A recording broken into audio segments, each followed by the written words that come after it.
Oh, now what is this? This I'm going to make a spiral. This is a technique I'm going to reveal at Bashford, Buckeye Bash. And so this is a Makumigane technique. And people always wonder how I end up making these spirals. And this is what I always think is fun of this project, because somebody gave me this cane. All right? Now, in my early days, I would have thought that was amazing. But it's just, as you get more sophisticated, so I took that cane, and they eventually evolved from what you just saw. I made this, and eventually, as I further played with it, it evolved into this. And then I decided to do a Makumigane with black and white, and it came out to do that. Actually, the back side of that? Yeah. So that's gross. Turn it over. Okay. That was just a backing. Yeah. And the cool thing about this is that after I burnish this down, that backside's going to come out and sort of give you this little enhancement around it. So I like to take advantage of the fact that the underside is going to give you some pattern. Okay. So let me see if I can see if the thing works well here. So that's your number 2 backing, right? Yeah, this is number 4. Number 4.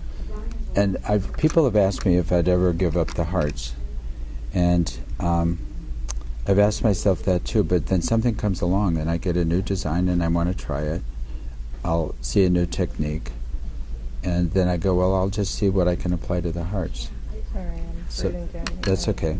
So I start that little first curly cue, and then you can't do this if you don't have. You need sort of clay that's pliable and fresh, and then you need these little patty papers to help you turn it.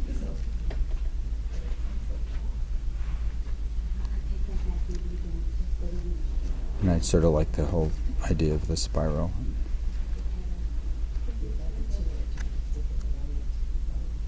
This is torqued a little bit. There's and you're purposely letting the black show. Because depending on the thickness of what you're putting down, you're going to have some spread. And if you touched it together, you'd have a blending of all the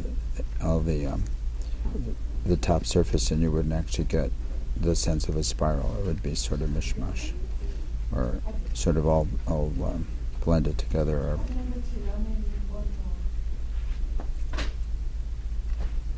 and so you try to keep that distance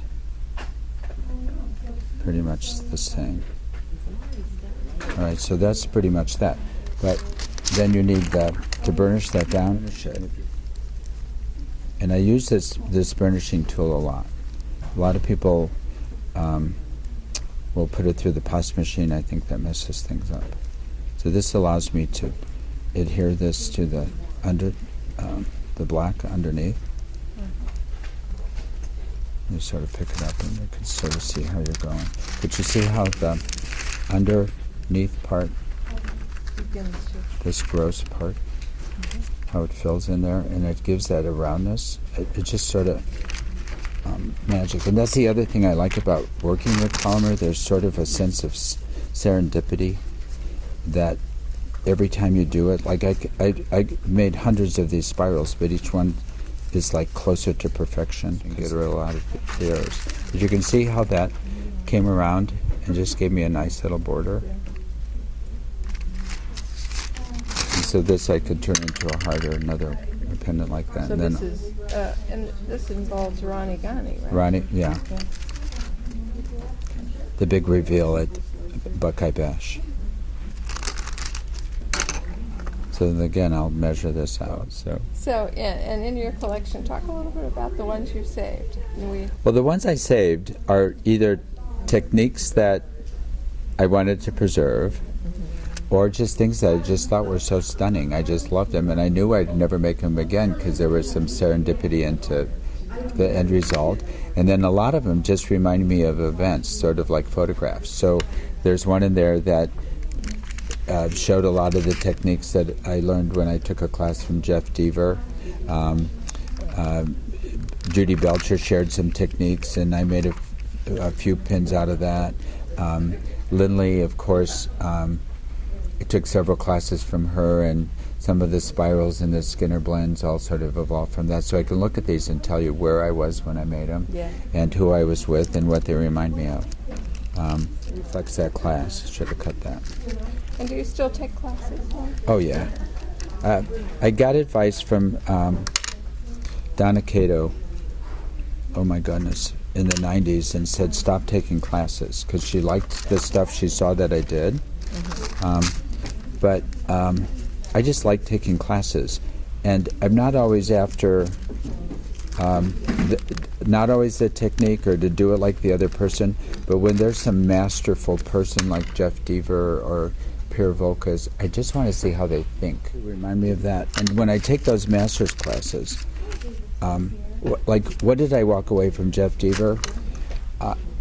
I learned from him that he put so much preparation before you even see the surface, and that he made it to last, and his construction was great.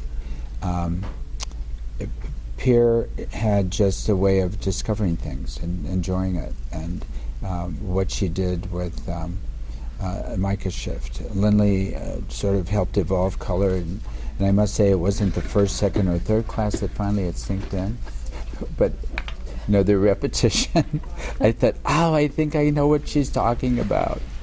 After which class? Maybe the third or fourth. and then inherent in my personality is like, well, in a month I may have a whole different idea for this. So you better save. So I better save a little bit. And then I've got like stacks and stacks of that. So when I started this project, I was good. The purpose was to clean out my workshop and to sort of use my clay up, so I didn't outlive it. And so I have like 10 retail outlets that sell them for the same price.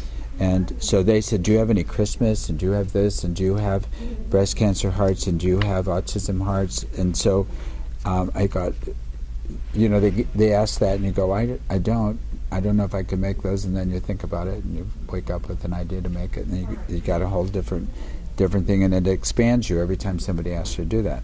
So when I do all the holiday hearts, which generate up to about $10,000 between Halloween and Christmas, and I make the sports hearts for U of L, U of K, or Tennessee, or Ohio, or whatever, and back. The sanding takes, I don't do it per heart. I just like do the first level on 10 hearts, and then the second level, and I do it like in 8 or 10 at a time.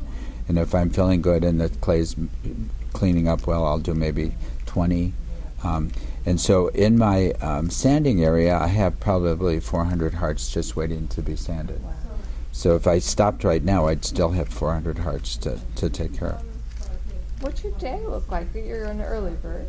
Yeah, I get up at 6, and I turn on the coffee, and in the old days, would go out to the porch and get the newspaper, but it doesn't always show up that early, so I have to read it online. So I'll read the paper, and hopefully the papers come by then, so I have a hard copy so I can do the crossword puzzle. For some reason, if my day, I'll know I always jokingly say, I know I don't have Alzheimer's because I can do the crossword puzzle every morning. And so it's like my mental exercise. So usually I have to make rounds and be at the office by 9 o'clock to start seeing patients. So I'll go to the hospitals. But if I don't have to go to the hospitals, then I'll spend an hour in the morning either preparing hearts, like if I'm going to make U of L, U of K hearts, I have a whole bunch of blue and a whole bunch of red, and then I can just do the applique on that later. And then I'm at the office from 9 o'clock. Patients stop coming around 5, but I'm there sometimes till 6:30 doing computer finish-up work and stuff like that. Then I'll get home, and my wife is a great cook, so we always have like a pretty complete dinner. But if there's like 20 minutes, I'll go down and I'll sand hearts and use that time, turn on some music and relax, which is, I tell people, it's like taking your oral boards every day, because you never know what's going to come in. And and then you have to think it through and get it solved and help people, and so it's very stressful. So when I go down to the clay room, it's just total relaxation. And then I usually go to bed between 11:30 and 12, and then I get up at 6. If I sleep in, it's like till 6:30 or 7. When we wanted to raise the roof, I wanted to see if the power of Facebook was really as great as people say. And in 1 week, we raised that $12,000 from every parts of the world, and I go, this is just incredible. So my Facebook page is usually dealing with the Kids Center, the Hearts, and the Paul. And so I don't put personal stuff on there. And that's been good, huh? That's good for me. I do hear about everybody else's personal stuff, which I keep going, why would you say something like that?